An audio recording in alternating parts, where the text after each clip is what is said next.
Quando nós abrimos a Bíblia Sagrada, Deus começa a falar conosco.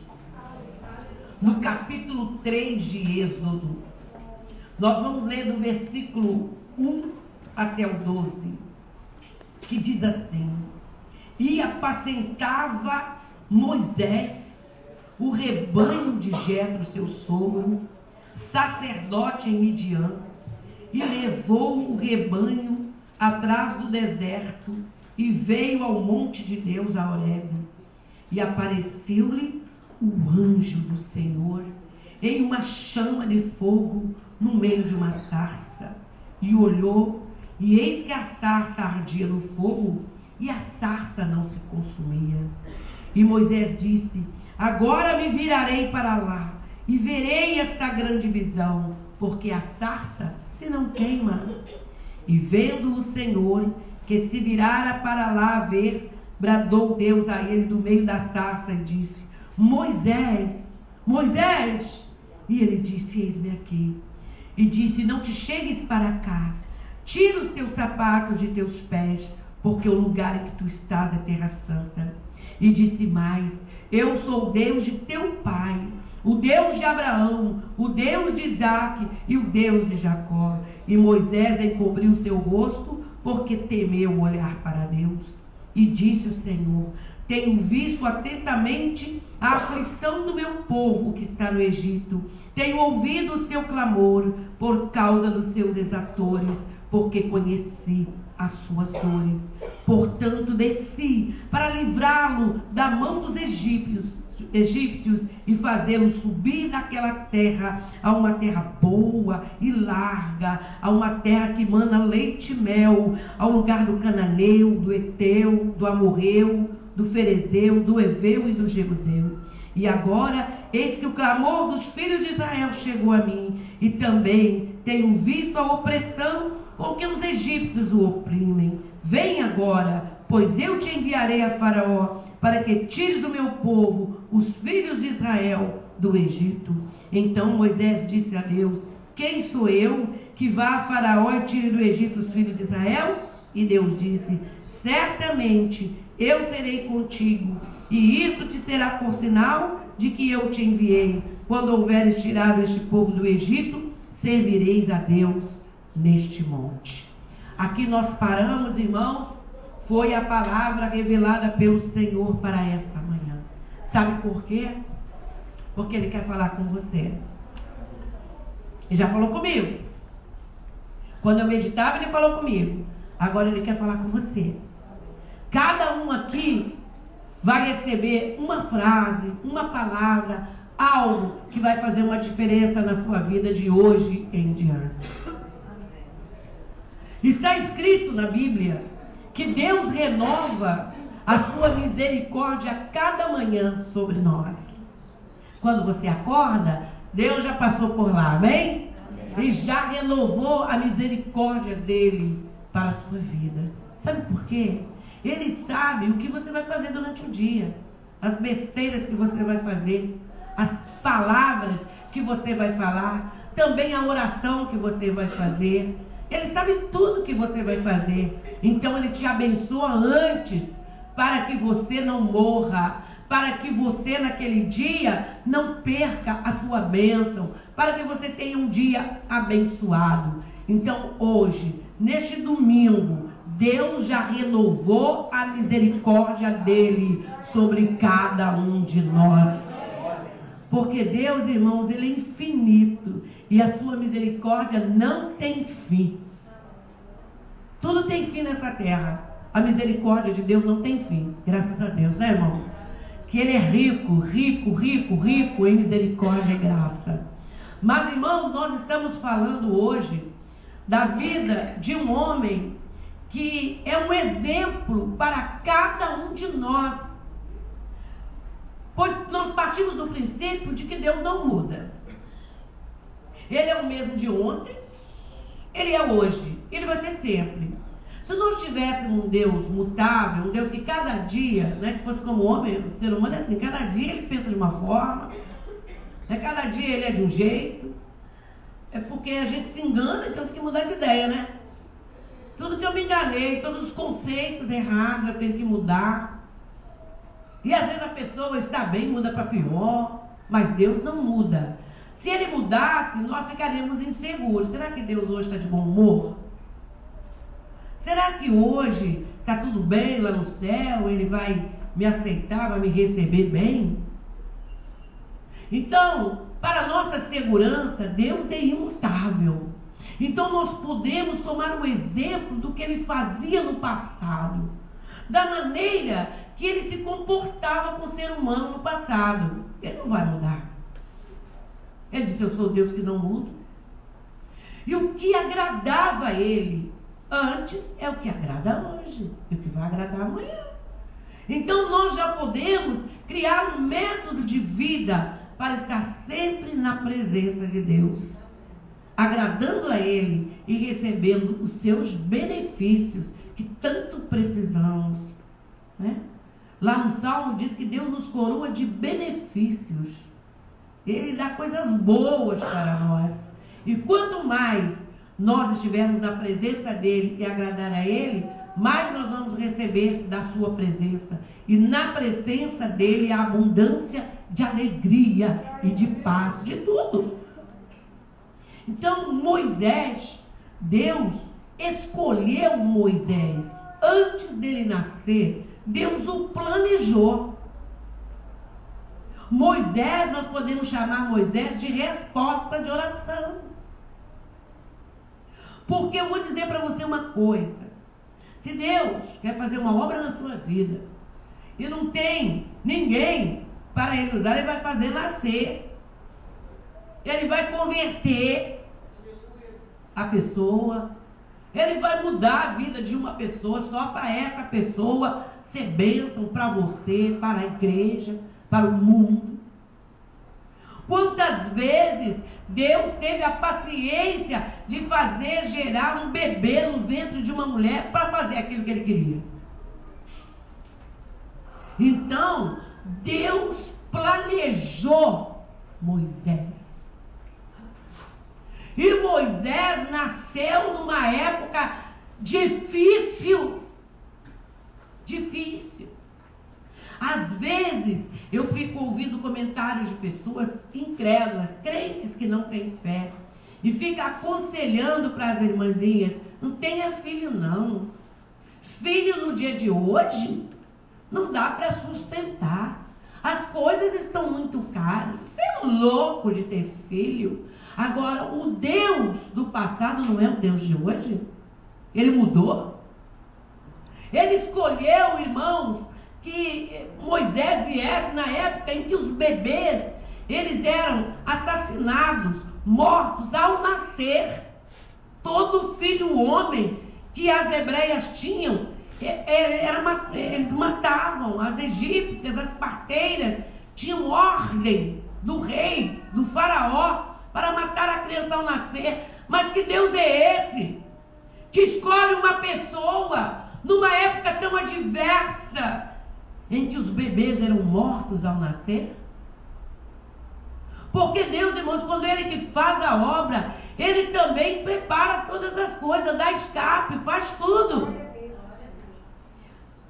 Poderíamos imaginar que na hora de Moisés nascer, Deus enviasse um anjo que o recebesse e o levasse, né, para um lugar escondido. Mas não, Ele usou a fé daquela mãe. Ele faz a obra usando o ser humano e trazendo experiências para nós. O pastor Fábio falou uma palavra que muitos podem não ter compreendido. Deus não vai tirar do problema, você vai sair do problema. Ah, mas Deus não faz milagre. Ele faz milagre, mas Ele vai usar a sua fé. Ele não falava para as pessoas: a tua fé, a tua fé. Ele não tomava a glória para Ele. Eu te curei mesmo, porque eu posso mesmo, porque eu sou tal. Não, Ele devolvia essa glória, essa bênção para a pessoa. A tua fé te salvou. Viu? Ele não toma toda a responsabilidade nas bênçãos que recebemos. Ele divide a sua glória e divide também a responsabilidade. Precisamos crer. E aquela mulher já tinha 2 filhos, nem precisava ter mais, mas teve mais um. Quando ela ficou grávida, ela falou, tomara que seja uma menina. Porque menina não morre, eles não matam. Mas foi um menino. Um menino. E ela teve que ocultar aquele menino, esconder o menino.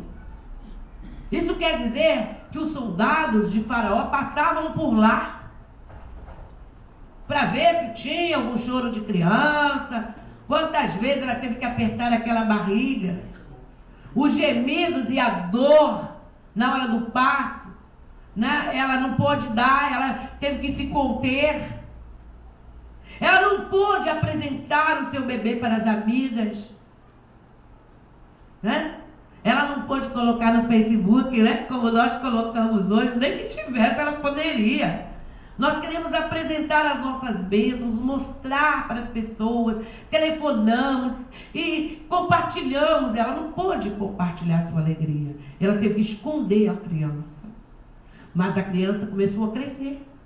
E quando aquele menino fez 3 meses, ela teve que renunciá-lo. Ela teve que renunciar o seu filho, mas ela estava matutando, pensando, como que eu vou fazer com esse menino? Os soldados vão continuar a passarem por aqui, aí eu não sei como esconder. Ela começou a pesquisar uma forma de livrar o seu filho de morrer. E aquela mãe, como todas as mulheres de Deus, nós ouvimos aqui as mulheres cantando ontem, como é a mulher de Deus, né? Esperta, inteligente. Ela falou, lá naquela curva do rio, as princesas vão se banhar todas as tardes. Eu vou colocar o meu filho num cesto, eu vou fazer um pequeno barquinho no cesto, eu vou vedar o cesto para a água não entrar, vou colocar o meu filhinho no cesto e vou deixar ele descer o rio, porque Deus vai fazer um milagre. Elas vão, alguém a desinteressar e pescar o meu filho nas águas. Aquela mulher não pôs o seu filho para perecer nas águas, não. Ela sabia que ele ia ter sede, que ele ia ter fome. Então, ela armou tudo direitinho para salvar o seu filho. Quantas vezes na Bíblia nós vemos, irmãos, mães, pais, muito mais mães, né? Protegendo o filho da promessa. Nós vemos ali Rebeca, né, fazendo tudo para que Jacó, que já tinha promessa, pudesse receber o que Deus tinha prometido quando ele estava no ventre. Nós somos colaboradores de Deus nesta terra, mas nós só colaboramos com Deus quando nós cremos na sua promessa. Se Deus prometeu para você uma bênção, você tem que perseguir e buscar e fazer com que as coisas aconteçam de maneira a favorecer o cumprimento da palavra de Deus na sua vida. Deus espera isso de você. Então aconteceu uma tragédia na sua família, no seu lar, no seu casamento, no seu trabalho, mas você está de olho na bênção. Aí você vai ter que tomar uma posição, uma decisão. Ou você larga tudo, como muitos dizem, né? Como uma irmã disse para mim, eu vou parar. Ela não para não, mas o diabo quer. O diabo arma para a gente parar. Mas nós estamos perseguindo a bênção. Nós cremos. Sabemos que vai acontecer, mas depende da nossa parte também. E aquela mulher, né? Ela foi, colocou seu filho nas águas. E disse para a irmãzinha dele, para Miriam, olha, o cestinho vai descer o rio. Então você vai pelas margens, no meio do mato, olhando o que vai acontecer. E aconteceu exatamente como ela pensou. A princesa, filha de Faraó, viu o cestinho, pegou a criança e o chamou de filho das águas. Irmãos, ela bem sabia que aquela criança era filho de uma hebreia, pelos traços da criança. Os hebreus moravam naquela região, mas ela não quis saber, porque ela estava sendo movida pela mão de Deus. Você crê que Deus já providenciou o seu milagre? Diga amém. Não importa, irmãos, quem vai ser usado, não, porque não é a pessoa, é Deus que move as mãos das pessoas. É Deus que move o coração. Deus move o coração do seu patrão para te ajudar. Sabia disso? Deus move o coração de uma pessoa poderosa que tem influência naquela área que você precisa. Porque está escrito na palavra que o coração do rei está onde? Na mão de Deus. Ele comove. Ele fala. E ali, irmãos, Moisés, que quer dizer filho das águas, tirado das águas, o egípcio, eles eram místicos. Eles não conheciam Deus, eram muito místicos. Ela disse: as águas que me deram esta criança, né? E ali ele foi criado, irmãos, aprendendo a ser um príncipe, aprendendo a governar, aprendendo a ler, que só os nobres, só os reis, aprendendo era sinais, mas ele aprendeu toda a educação que um príncipe tem que ter para governar. Deus estava preparando Moisés através dos egípcios, não é? Outro dia eu falei para o meu enteado, o Andrezinho, falei para ele cantor na vida secular, e eu disse: você está aprendendo lá no mundo para vir cantar na igreja. Deus está educando sua voz, Deus está te preparando para você vir servir ao Senhor. Está mesmo, irmãos, porque as nossas orações não ficam vagando, não. Elas são recolhidas em salvos de ouro e são levadas diretamente para o trono da graça. E o Senhor responde, Ele vira essa salva de ouro. Os nossos pedidos se concretizam, se materializam. E eu tenho certeza que Ele vai ser um cantor gospel. Eu tenho certeza, como estou aqui hoje, que Deus está fazendo uma obra na vida do André e na vida do Arnaud. Ele está fazendo uma obra na vida do seu filho, da sua filha. Ele está fazendo uma obra agora na vida dos meus filhos, na vida da minha filha. Ele está fazendo uma obra agora na vida do seu esposo, na vida da sua esposa, porque as nossas orações não são impedidas. O véu do templo se rasgou e nós entramos no trono da graça e recebemos de Deus a nossa vitória. Sabe, o povo tinha orado, o povo estava sofrendo, exatores. Sabe o que é a pessoa trabalhar debaixo de pancada? Eu estou cansado, vai trabalhar. Está cansado? Eu estou com fome. Está com fome? Então vai ficar o dia inteiro sem comer. Eles estavam magros, tuberculosos, com dedos decepados. Muitos não tinham pé, muitos não tinham braço. Eles trabalhavam, irmão, nas construções do Egito. Quem conhece o Egito sabe que coisa violenta eram as construções ali. E eles trabalhavam nisso. E eles, irmãos, recebiam palha para fazer os tijolos. Eu não entendo bem como é essa engenharia, mas eles, irmãos, quando se mostravam cansados, então os seus exatores, os egípcios mandaram: estão cansados, então agora vocês vão colher também. Vocês não vão receber mais não, vocês vão ter que buscar. Então eles clamaram, porque eles conheciam o Deus de Abraão, o Deus de Isaac, o Deus de Jacó, o Deus de José. E eles falaram: Deus nos livra dessa opressão. E Deus ouviu a oração deles e fez com que Moisés fosse o seu libertador. Às vezes Deus tem prometido uma bênção para o seu esposo e ele chega em casa embriagado, vai para a mesa do jogo, Aí você diz, mas Deus, o Senhor não falou que meu esposo ia ser uma bênção? Que ele ia ser meu companheiro na tua obra? O Senhor não falou que o meu filho era uma bênção? Por que ele está no vício das drogas? O Senhor falou para mim quando eu era criança que eu ia ser uma bênção e agora eu estou nessa vida promíscua, nessa vida errada.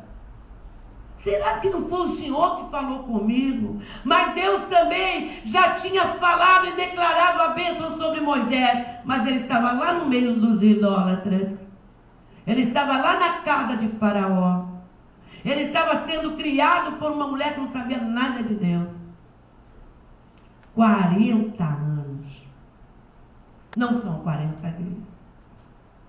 E o povo orando, eles nem sabiam que era Moisés. E o povo buscando, e o povo orando.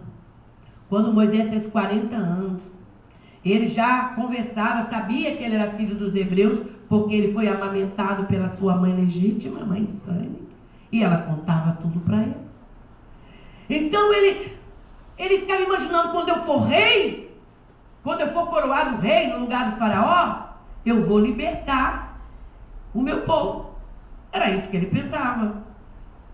Ele tinha planos de governar, né, de ser o rei, porque aí ele ia tirar o povo da opressão. Mas o plano de Deus era outro. Deus olhava lá do céu e dizia, Moisés, você está muito enganado, eu não quero você aí no Egito, nem o meu povo. Eu vou tirar vocês daí com mão forte. Eu vou levar vocês para outra terra, para um outro lugar. Vocês não vão ficar no Egito, não. Irmãos, a libertação do povo de Deus ali no Egito não era para eles ficarem lá, era para eles irem para outro lugar. Moisés não sabia a forma que Deus ia agir, como você não sabe, como eu não sei, mas ele vai agir do jeito dele, porque ele tem, irmãos, uma visão muito maior que a nossa. Nós queremos a bênção para a nossa família, queremos ter prosperidade na nossa vida, na nossa geração, né? Queremos que os nossos problemas sejam solucionados. Deus está vendo lá na frente. Olha, eu vou dizer para você agora, Deus está olhando para essa geração dessas crianças que estão nascendo agora. Para os filhos deles, que certamente muitos de nós não alcançaremos. Ele está nos dando bênção que vão refletir lá fora, lá adiante, daqui a anos. Que vai refletir no milênio, porque Ele está nos preparando para governar. Foi então, irmãos, que Moisés, cheio de ânimo, né? Vou defender meu povo agora. Não vou deixar mais maltratar meus irmãos. E ele chega diante de um problema, de uma situação, em que um egípcio espancava um hebreu. E ao tentar livrar o hebreu, tirá-lo das garras daquele exator, ele acaba matando o egípcio. Agora Moisés se torna assassino. Meu Deus, mas que bênção é essa que o Senhor prometeu? Que quanto eu mais te busco, mais problema acontece.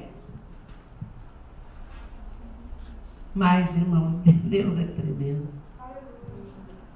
Foi com aquela morte daquele egípcio que Moisés precisou fugir e ir para onde Deus queria que ele estivesse. E Deus olhou, Moisés, daqui 40 anos você vai tirar o povo do Egito. Deus não falou para ele não, mas falou lá em cima. Mas você não sabe o que é deserto, Moisés. Você só sabe o que é ser bem tratado, você não faz nada, você recebe tudo na mão, você é um príncipe. Você vai governar, meu povo, mas antes você vai ter que saber o que é um deserto, para quando você levar o meu povo para o deserto, você entender e compreender o meu povo. E agora Moisés sai fugindo, ele acha que agora ele é o perseguido da lei, ele acha que agora acabou tudo, porque agora ele tinha matado um homem. O que adiantou os estudos? O que adiantou tudo, aquela preparação, se agora ele era um fugitivo? Mas Deus olhou lá do céu e disse, você vai ser um legislador, Moisés. Estou te preparando. E Moisés, irmãos, vai para o deserto. Quando eu era criança, eu achava que o deserto era assim, plano. Tem muitas pessoas que acham que você olha assim, é plano, igual a estrada que vai para Brasília. Aquela areia. Mas o deserto, irmão, é cheio de dunas, cheio de montanha de areia. Ele não é reto, não. Ele vai assim, ele vai lá embaixo, sobe, e outra montanha de areia passa por cima de outra. É irregular. Andar pelo deserto já é difícil no meio da areia. Imagina subindo. O pé afunda. E quando o pé afunda é mais difícil de caminhar. De dia, um sol escaldante, por isso os árabes têm aqueles panos próprios de pôr na cabeça. De noite, um frio terrível. Há serpentes e animais no deserto, que nós não conhecemos. Irmãos, tempestade de areia é muito pior do que tempestade de gelo. Quando vem uma tempestade de areia, cobre tudo. Caminhantes no deserto morrem soterrados na areia. Vem aquele vento forte e leva a areia e cobre tudo, irmãos. E Moisés foi errante. Ele não tinha uma bússola. Ele não tinha um mapa. Por isso a nossa vida aqui na terra é comparada com o deserto. Porque, irmãos, nós andamos, se nós não tivermos Jesus, não há um caminho nesse deserto.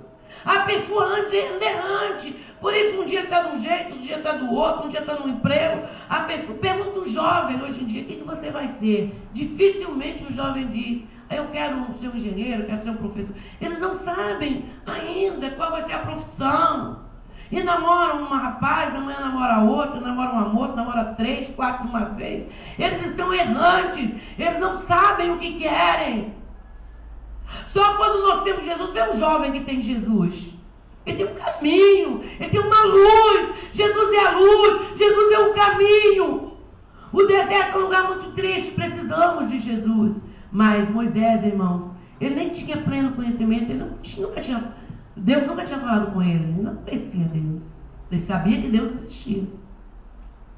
Como as pessoas por aí sabem apenas que Deus existe.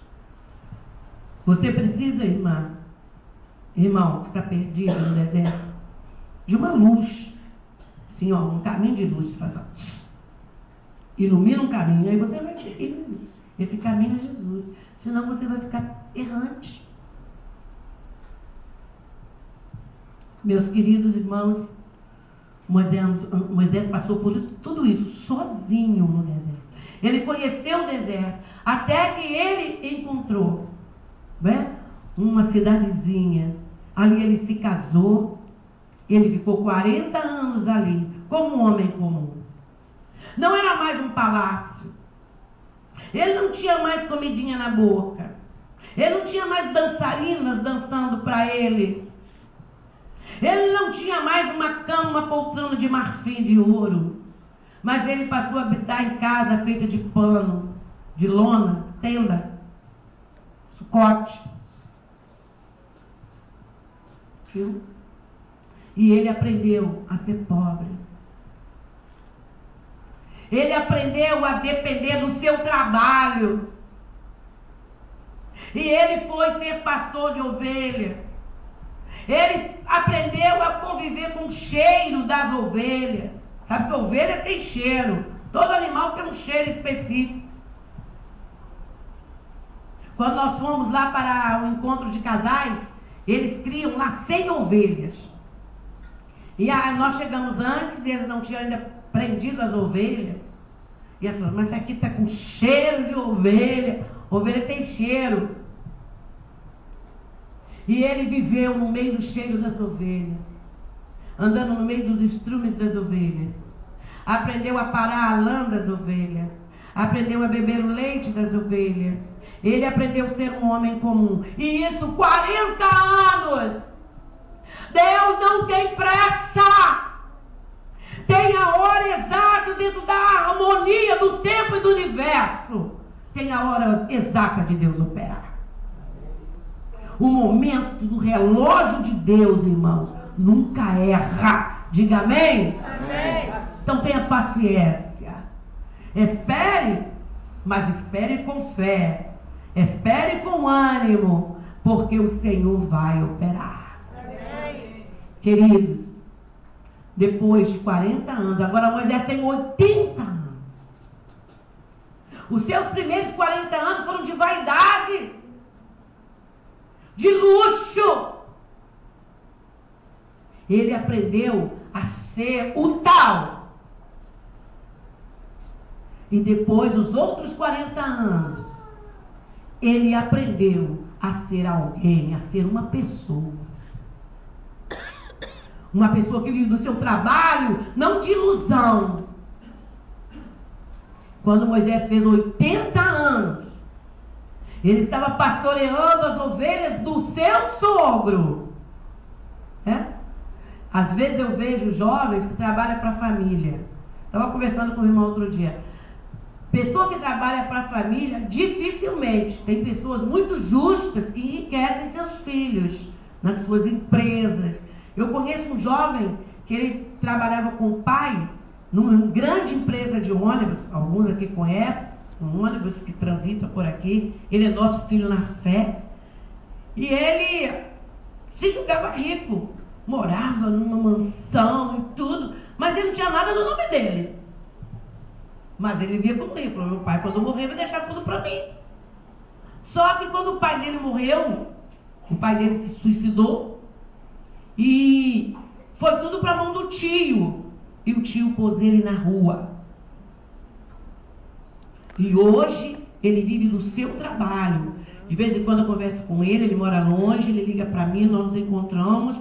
E eu falo para ele, ele está firme com Jesus, eu digo para ele, olha meu filho, o que é seu vai vir da sua mão, mas viva do seu trabalho, conquiste, como seu pai conquistou, conquista, você é de Jesus. Às vezes acontecem essas coisas, mas nós não sabemos do futuro. Ele, por exemplo, que tem 35 anos, é muito jovem. Amados irmãos, o Moisés, ele estava ali, parecia que não tinha nada, que ele não era nada, porque ele tinha abandonado, tinha deixado, fugido de tudo, senão ele poderia morrer. Agora, amados, Moisés está pastoreando as ovelhas e vê uma luz, um fogo, numa árvore. E a árvore não se consumia, porque o fogo de Deus não consome ninguém, amém? O fogo de Deus, ele traz a saúde, é bênção, é alegria. E ele falou, vou lá ver aquela grande visão, vou ver o que é aquilo. E Deus estava naquele lugar. O anjo de Deus, com letra maiúscula, o Espírito de Deus. E Deus falou, Moisés, tantos anos agora que Deus foi falar com ele. Ele estava preparado. Já sabia governar, já sabia reinar, já sabia o que era a vida, o esforço do seu trabalho, já sabia ser pastor. Olha só, a bênção de Deus é completa. Ele não faz com uma varinha de condão assim, aprenda a ser pastor. Não. Tem que passar pela experiência. E agora Moisés, Deus disse, Moisés, agora você vai libertar o meu povo. Você vai tirar o meu povo de lá do Egito. Você não ia reinar lá, não. Você vai levar o meu povo para uma outra terra, onde moram os gigantes. Para a pessoa ser gigante, devia comer muito bem, né? A terra era muito boa, a terra daqueles gigantes. Os gigantes, eles eram, irmãos, malignos. Por isso Deus mandou destruí-los. Eles eram filhos de Satanás. E Deus mandou varrer da terra, naquela época, aqueles gigantes. E ele falou, você, Moisés. Você, Moisés. Eu vou te enviar. Eu vou te levar para lá. E você vai tomar aquela terra. Você vai levar o meu povo. O meu povo vai herdar aquela terra. O meu povo vai sair do Egito. Aquela terra de escravidão. Eu vou dar liberdade para eles. E vou levá-los para uma terra que mana leite e mel. Uma terra que dá tudo que você planta. Um oásis, um grande oásis no meio do deserto. E Moisés, irmão, se achou incapaz. Mas Deus mostrou para ele que ele era capaz. E Moisés foi.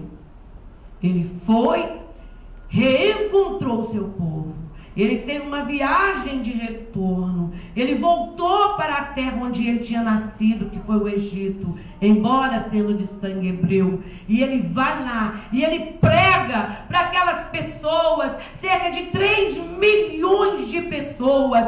Olha que responsabilidade. Ele chega lá e diz: ó, Deus apareceu para mim e disse para mim que ele ouviu a sua oração e viu a sua aflição, e eu vim aqui e vou conversar com o faraó e nós vamos sair daqui. Ó, que é isso, meu irmão? Você acha que Moisés tinha 3 metros? Tinha uma auréola de luz? Que ele era um super-homem? Que ele era um Hulk?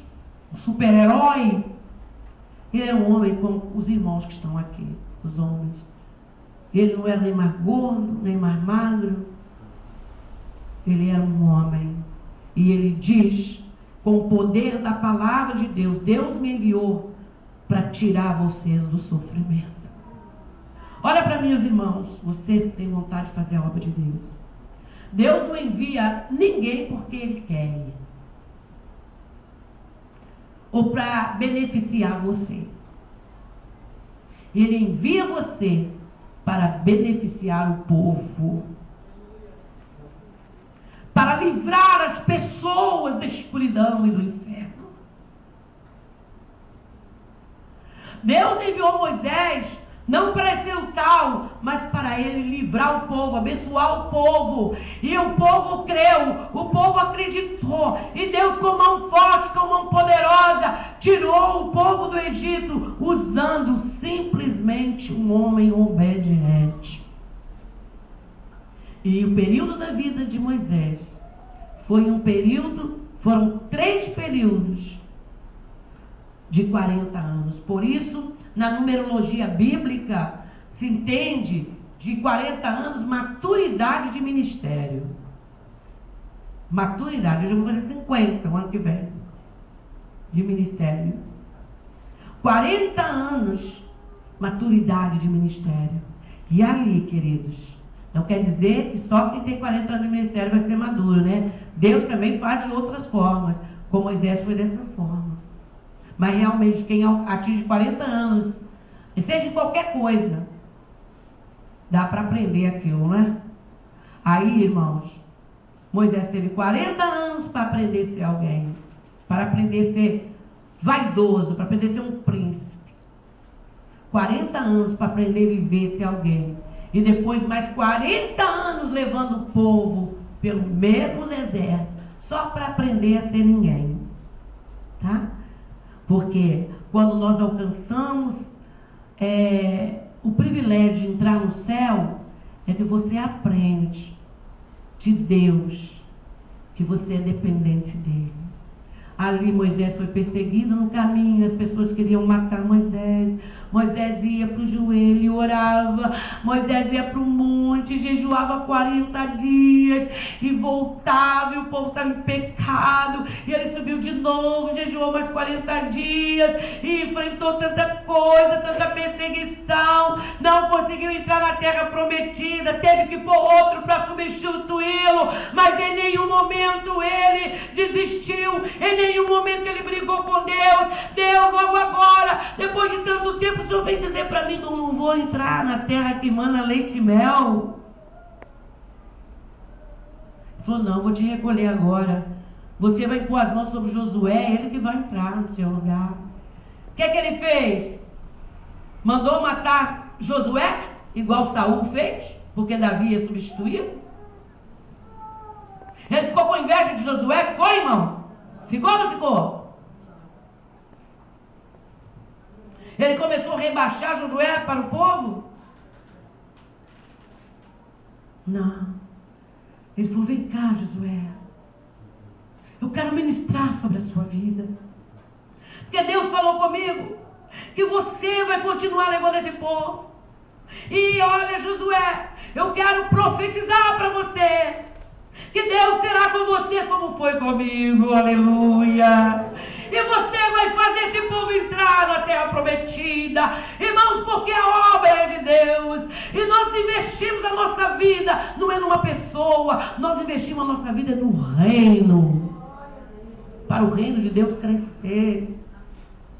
Não adianta eu querer investir para mim, você querer investir para você. Senão você sai fora do plano. O plano de Deus é a salvação e a libertação do seu povo. É levar este povo para morar no céu, para no arrebatamento, milhares e milhares e milhares de pessoas serem arrebatadas com Cristo e serem salvas.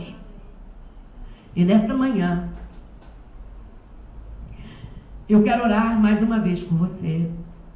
Eu gostaria que você ficasse de pé. Aleluia.